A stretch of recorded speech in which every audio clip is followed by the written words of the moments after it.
Yo, hey, this shit easy, nigga. Hey, all I'm talking about, nigga, I'm still out here trying to get it. Contender Regime Boxing, checking back in with y'all, man. What's good? So SHAKUR Stevenson victorious in his first fight at lightweight. Debut fight at 135 was the versus Yoshiro from Japan, who was, I believe he was 16-0 with 12 knockouts. Impressive record, had power. Really, hadn't been in there, been in the ring with Nakatani, but haven't had a whole lot of big wins, but he was undefeated and, came over here, was talking big shit like he was going, beat up SHAKUR, said SHAKUR didn't have no power, was really talking some slick shit. You feel me? And, I saw the press conference and the translator was, SHAKUR got to asking the translator questions to kind of get his point over to Yoshiro. Of course, there's a language barrier. And shit, Yoshiro was like, we gonna see in the ring. He said, I'm gonna show you in the ring that you ain't got no power, and that you ain't everything that they saying you are. So I think SHAKUR Stevenson, number one, going into this fight, his first fight at 135, he wanted to make a statement. And then, with this dude saying the things that he was saying, this didn't do nothing but light the fire and ignite and make SHAKUR even more motivated and wanting to prove something. I think at this point, SHAKUR being the competitive guy that he is, he was just looking for a reason to beat this dude ass, like just keeping it 100. SHAKUR Stevenson he don't need too many reasons to whoop your ass. But this shit made SHAKUR Stevenson want to go in there and whoop this dude ass even more. Plus, it's in his hometown, Newark, New Jersey. You feel me? It was just set up for a beautiful performance for SHAKUR Stevenson, and that's exactly what we got. This is one of the sharpest I've ever seen SHAKUR. The distance control, which is, I think he's the best in boxing at controlling distance. It was perfect. He was in a perfect position to be able to hit Yoshiro and not get hit back. He was sitting down on all his shots. The straight left was phenomenal. The check right hook and the lead right hook was crazy. He was throwing a left uppercut off the ropes when he did decide to go to the ropes at one point in the fight off the ropes. He showed every aspect of his game in this fight. It was just an incredible performance. The combination punches, the defense. SHAKUR Stevenson is one of the most complete fighters in the sport. He might be the most balanced fighter in the sport when it comes to transitioning from offense to defense and from defense to offense. And it's hard to really explain the skill level of SHAKUR Stevenson. And for him to be this young and be so advanced in the game, bruh, and only getting better, gaining more experience, getting in there with better competition, getting in there with tougher guys, different styles, SHAKUR Stevenson is only going to get better, and he's going to be very difficult to beat. He ended up stopping Yoshiro. I believe it was the sixth round. It was the fifth or the sixth round. The ref had to stop it. He had dropped him twice.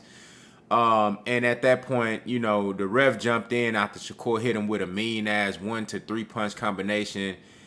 And the dude just simply didn't have no defense for it. He didn't bring any type of offense back to SHAKUR. It was just one of those situations where it was inevitable that SHAKUR was going to beat this dude down, savagely, badly, hurt him. You know what I'm saying? Like, at that point, he was just poking the body with a stick. You feel me? Just playing with his food at that point, And the ref decided to jump in. A lot of people thought it was a premature stoppage. I thought the stoppage was good because it was just, like I said, the dude didn't have nothing coming back for SHAKUR. Now, I actually wanted to see SHAKUR physically make this dude unable to continue. You know what I'm saying? Like, put him down, knock him out. That's the type of statement you want to make at 135. But I think it's extremely impressive to be able to separate yourself, not just knock a guy out, but separate yourself so much skillfully that it just looks like this dude should not be in the ring with you. And that's exactly what SHAKUR Stevenson did, bro. So great performance. A hell of a performance. After the fight, he calls out Devin the Dream Haney. We know we got Devin the Dream Haney. He's facing Lomachenko on May 20th. Devin Haney has already, made a statement and said, look, 2023, if you want to be a world champion at 135, you got to go through me. Ain't going to be no dropping of no belts. We'll see how he looks at the weigh-in and camp leading up to this fight, if he can make the weight good, if he look more healthy. The way he performed versus Lomachenko, he actually able to go out there and get the victory and then do it in a way where he still feels good at 135. I think that next fight got to be at 135 versus Shakur Stevenson for Undisputed. I think that's one of the biggest, one of the most exciting fights in the sport. I think it's one of the most interesting fights, one of the most skillful fights that you will ever see in the sport. I think that's chess at the highest level. You know what I'm saying? That's chess at the highest level. Devin Haney versus Shakur Stevenson. I'm excited about that fight. Hopefully, Devin go out there and handle business. And like I said, looks and feels healthy, making the 135 weight limit again. And, he's confident and feeling like he should stay at 135 for another fight to get Shakur Stevenson. As far as the Tank Davis fight, I think that fight for Devin Haney, if it does happen, is probably going to happen at 140, not 135. Tank kind of doing what he want to do. But Shakur is right there, at 135. And, if the Tank fight ain't there, immediately to make for Devin Haney next, I think he should go and go ahead and take that Shakur Stevenson fight for Undisputed.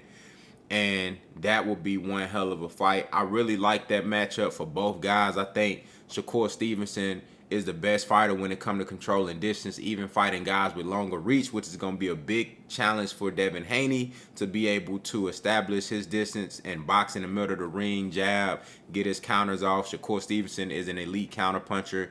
That's going to be tough for Devin to be able to take over the distance and keep Shakur at bay when he want to keep him at bay and still be able to land jabs and straight rights fighting a southpaw.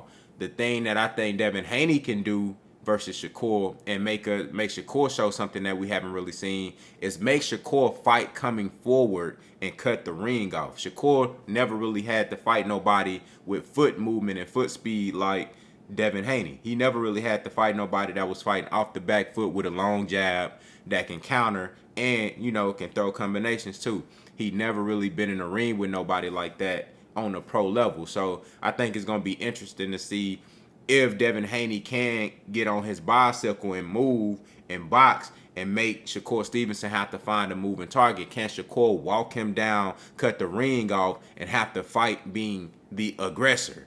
You know what I'm saying? That's going to be very interesting. You know what I'm saying? I think it's going to show a different athletic ability of Shakur Stevenson. It's going to show us something that we really haven't had to see from him. So I'm excited about the potential of that matchup. But again, I just wanted to talk about how great Shakur Stevenson was performing versus Yoshiro.